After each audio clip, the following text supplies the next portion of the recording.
WOCA. Ocala's information station, 1370 WOCA. Ocala.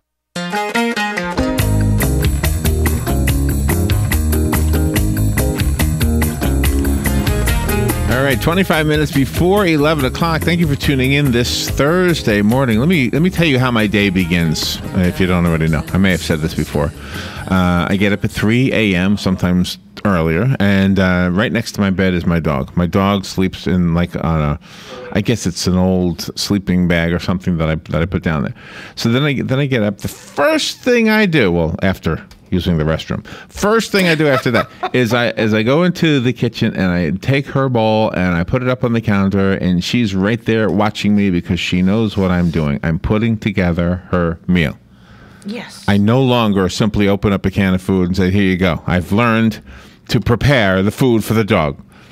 Some of you say you're spoiling your dog. I don't care what you say.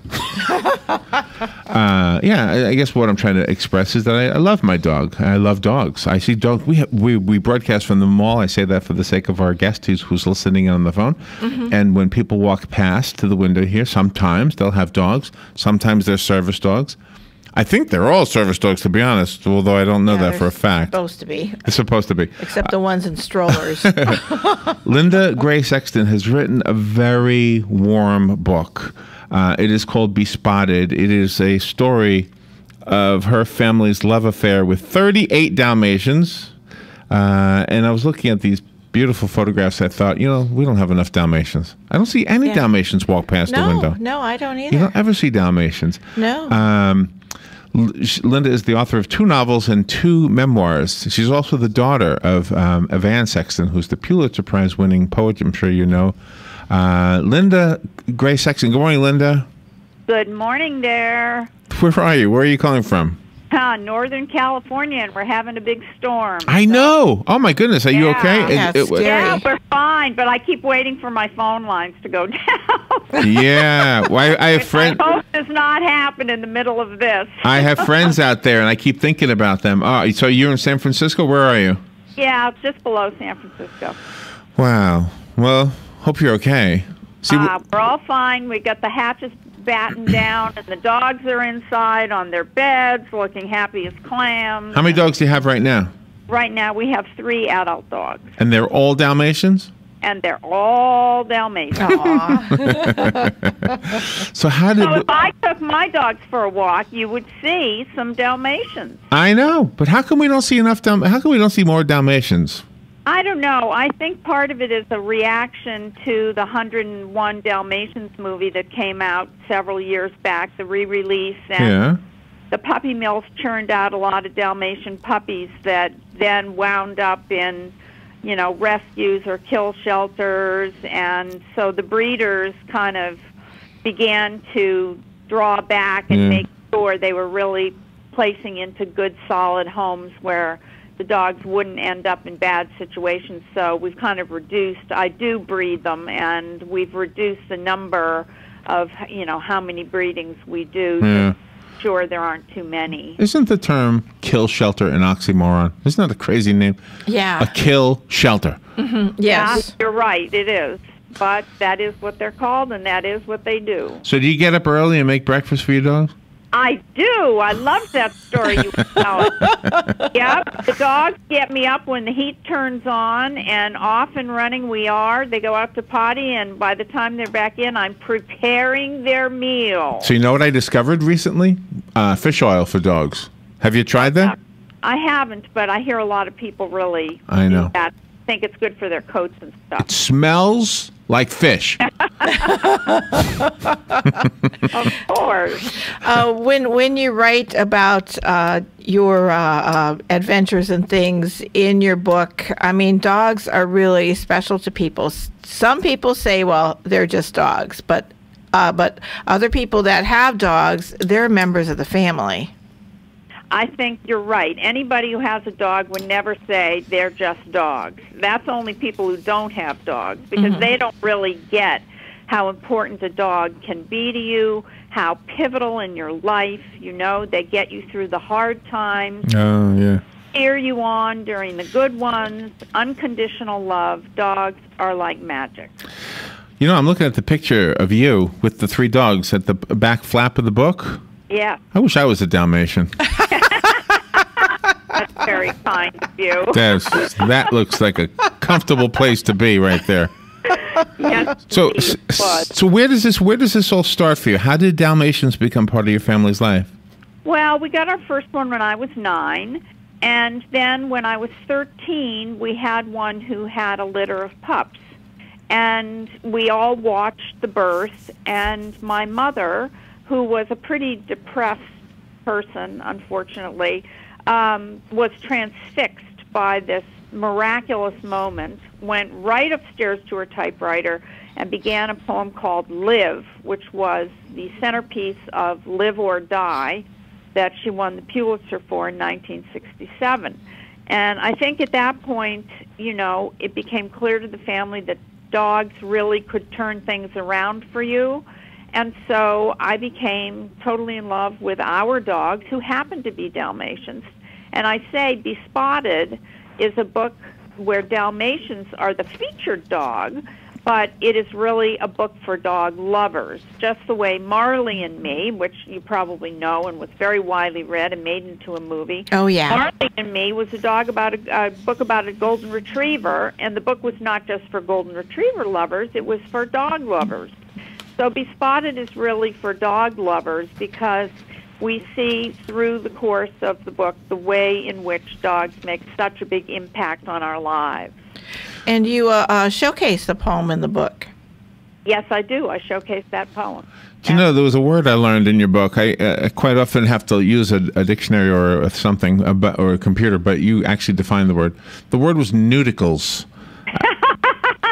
I never knew that was the word. Sometimes I see nudicles on the back of a pickup truck hanging below the trailer hitch. I saw one of those the other day for the first time. You saw them hanging there? Now, should I or should you? Who wants to explain what a nudicle is? I know what it is. I read. I'll explain what a nudicle is if you want. Go ahead. Yeah, I want to hear you say And it. I had the most important dog in my life was Gulliver, who guided me through terribly dark times and stayed by my side. And when he was a show dog, but at 6 I decided to neuter him. And I really didn't like the way it looked. So I said to the vet, I'm so sad about doing this. And she said, well, you could put in nudicles. I said, what are nudicles? And she said, well, they're fake balls. Use my French. It's the only way to explain it. And they came in different sizes and in different textures, and you could pick whether you wanted hard ones or soft ones or whatever. Interchangeable ones. Well, I don't know about interchangeable ones. Yeah, but really. the point was it was neutering your dog but giving him his vital parts back. So people would look at him and say, oh, you're still whole. Yeah. Exactly. So did you ever have somebody with a female dog say, get him away from me? And you say, no, don't worry. Those are nudicles. Yeah, that's right. No, I never had that experience. Oh, that's too funny. When you write, sometimes do you look at your dogs and just sit there and look at them, and then all of a sudden you've got a whole different train of thought there, and then you scrap what you've written and just go off that way?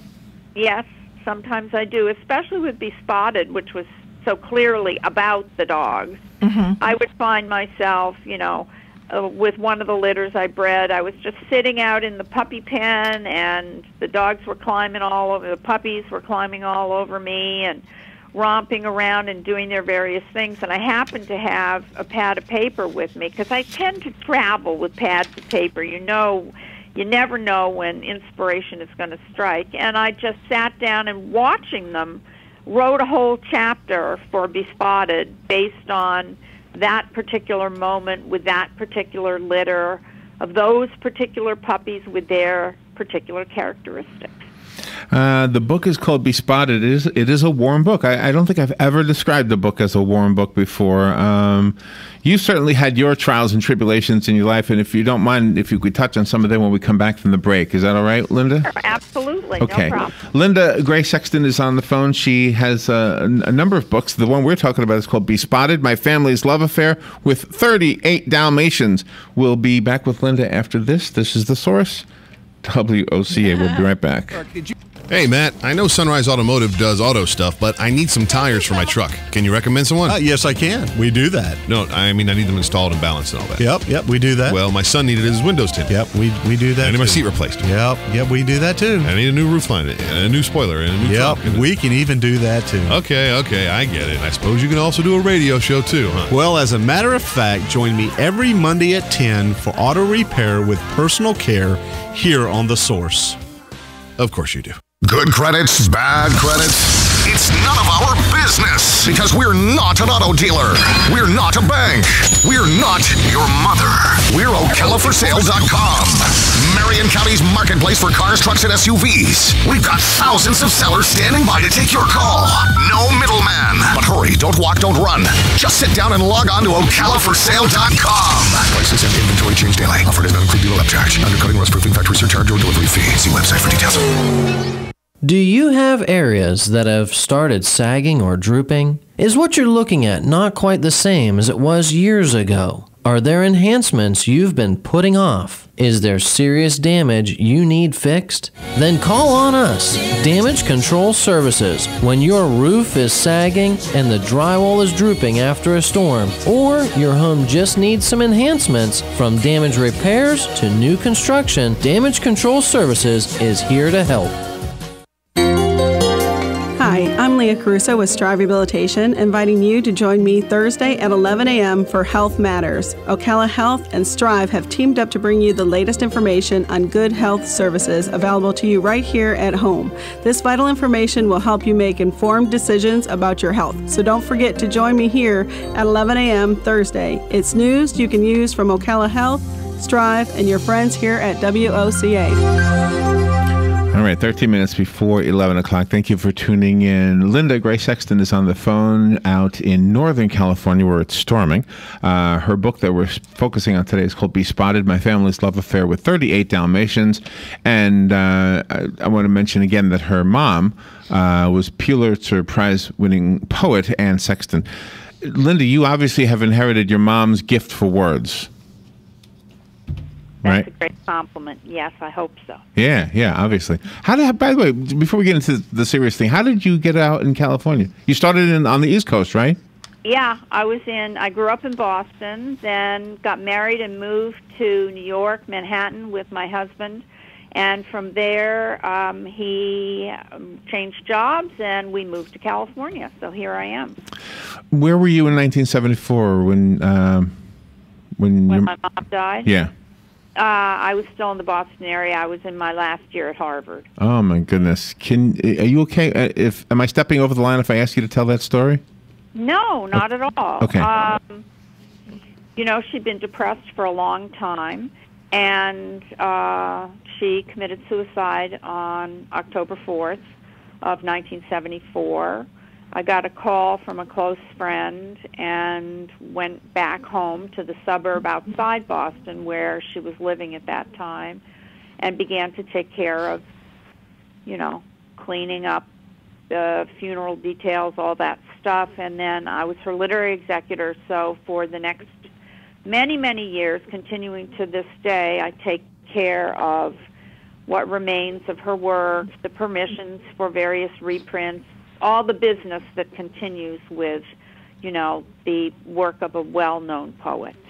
Wow. So what, that must have just devastated you. Oh, it was very devastating, but it was not unexpected. She had tried many times. She ultimately was successful with carbon monoxide in the garage, right? That's correct. Is that right? So you hopefully you didn't inherit the depression, or maybe we've learned enough on how to deal with depression now. Although the Robin Williams story indicates that we still have a way to go. A ways, yeah. Unfortunately, I really did inherit the depression and the bipolar illness as well. And my second memoir, Half in Love: Surviving the Legacy of Suicide, is about grappling with that personal issue and the struggle and the battle that I went through. And as I said before, my dog Gulliver, the one with the noodles, really got me through. I was at a point where I could not get out of bed in the morning. I got up to drive my kids to school and make them breakfast, and then went back to bed when I got home. I stopped working.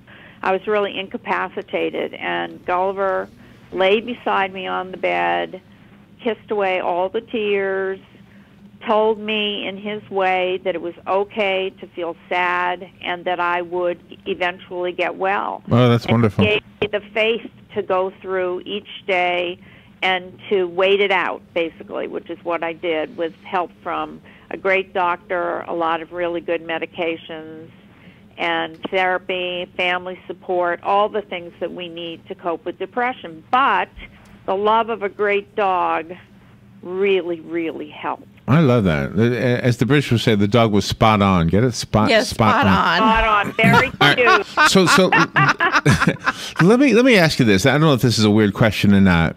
When we read a book, depending on the book, I guess, but it can often be our way of giving ourselves therapy. It's a way to escape. Is that also for you? Like when you write a book, do you find yourself... can you use that as a vehicle for dealing with emotional things, whether it's considered depression or not? I mean, but can you escape with writing as we do with with our reading? Well, I think, you transport yourself out of your daily life into a different place in order to write. You become in the moment at your computer. It used to be a typewriter. At your computer or at your piece of paper, you become a different person transmitting what you feel onto the page, or what you're creating in any case.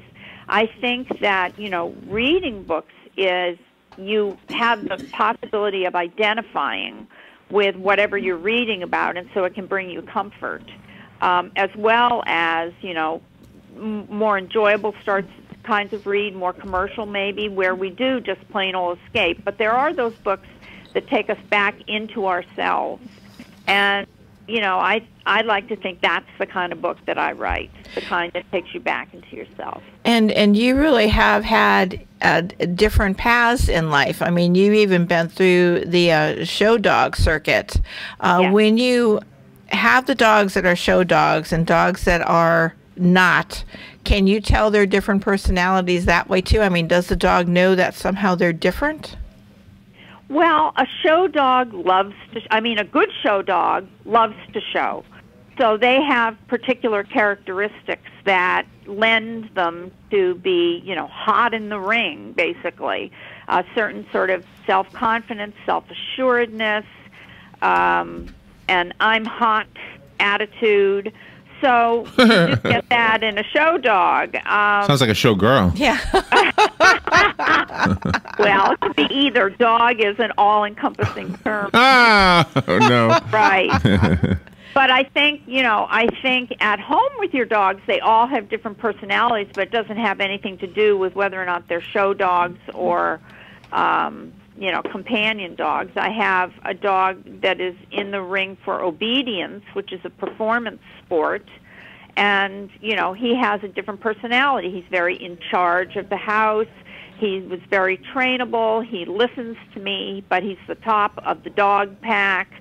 So he has characteristics that work really well in the obedience ring, whereas my two others have characteristics that took them through the confirmation ring, which is what you see, say, on Westminster if you watch dog shows. Mm-hmm. Right. Yeah, I love those. I've never really known this. Do you think, like some people say some breeds of dogs are smart? I've often thought that the dog itself, do we say that about people? Mm-hmm. This breed of person is a smarter breed, right? Better not. It would be politically incorrect. But I think, what do you think? Is to ask is the Dalmatian a smart dog is a dumb question, because the question would be, is the Noodle dog a smart dog? Not. Yeah. Yeah. Mine is. This is true. This is very true. I would say some dogs are more trainable than others.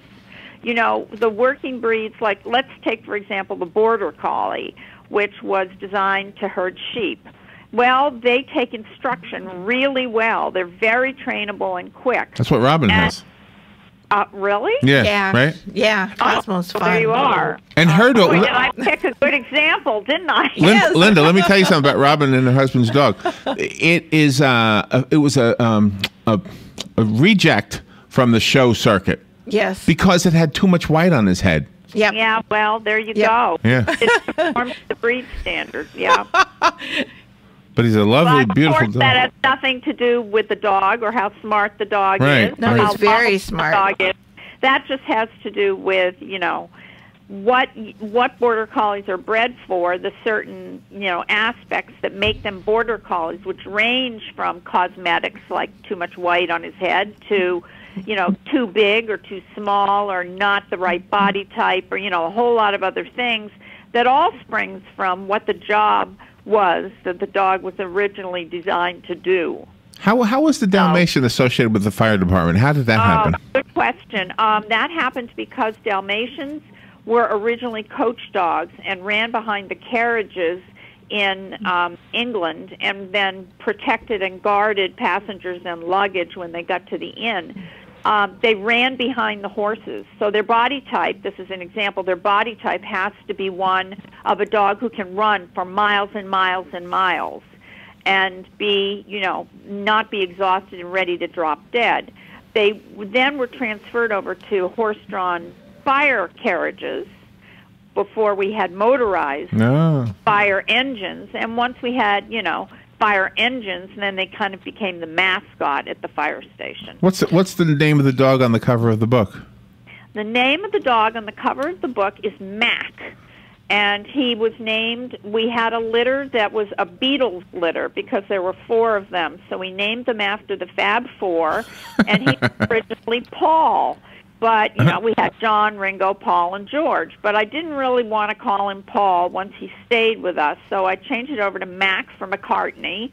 Paul McCartney actually had a Dalmatian named Lucky, and his show name, Mac's show name, is Literati's Paperback Writer. Oh. Song, right? And it fits with me, too. So. Oh, that's excellent. Oh, I love that. Do your dogs ever vie for your attention? Like, does one, come out and say, no, she's going to pet me first, and the other guy nudges her out or something like that? Absolutely. We have a lot of battling for affection here. Yes, indeed. Are you married? Yes, I am married. Okay. I'm remarried. Remarried? That's like refried beans. Yeah. I hope not. So was there a court battle then between when you got divorced for the dogs? Over the dogs? No. The dogs are always my dogs. My first husband liked dogs well enough, but hadn't grown up with them, and really, there was no question that the dogs would stay with me. They were my dogs. Linda sent us a copy of her book. It's a beautiful book, and it is warm. I love that. It is wonderful. Bespotted is what it's called. Call me if you want the hardcover copy that Linda was kind enough to send us, and the rest of us will have to go buy it. Linda, what's your website? My website is Linda Gray Sexton, and Gray is spelled with an A, lindagraysexton.com. Really easy if you can remember my name. And the book is available through the website, through Amazon, Barnes & Noble online, Barnes & Noble stores, independent stores, so you can find it pretty much anywhere at this point. It must have been very emotional for you to use your mom's poem and then to go through the book and tell the stories of your dogs that are no longer with you. Does that make you a stronger person? I think so. Every book you write makes you a stronger person. This kind of book anyway, a memoir particularly, where you're really delving into your own life and trying to reflect on it, draw conclusions, and grow as a person. But I think with this book in particular, it's really the third part of a trilogy. The other 2 parts were delving into other aspects of my life, other times, and this was a reaching back into my childhood and rediscovering the joy that the dogs brought us all. Yeah. And then the the joy that the dogs bring me today. So it's really a journey of joy. I went to LindaGraySexton.com. I am now in Gulliver's Garden. Oh. You'll have to go to the website to know what I'm talking about. We're out of time, but I wanted to say thank you to Linda. Linda Gray Sexton, thank you so much for being on the air with us today. What a beautiful interview. I love this interview, by the way. Oh, it's a great interview. Larry, thank you so much. Robin, thank you so much. This has been a fabulous way to start my day. Stay safe in that storm. Your right? source for the number of cheese. I will. All right, thank you. All right, we'll be right back. Only on 96.3 FM, 1370 AM. WOCA. Fox News Radio, I'm Lillian Wu. Northern California expecting such a drenching today, some schools are even closed. The last time that a lot of these schools were canceled was during 9/11, so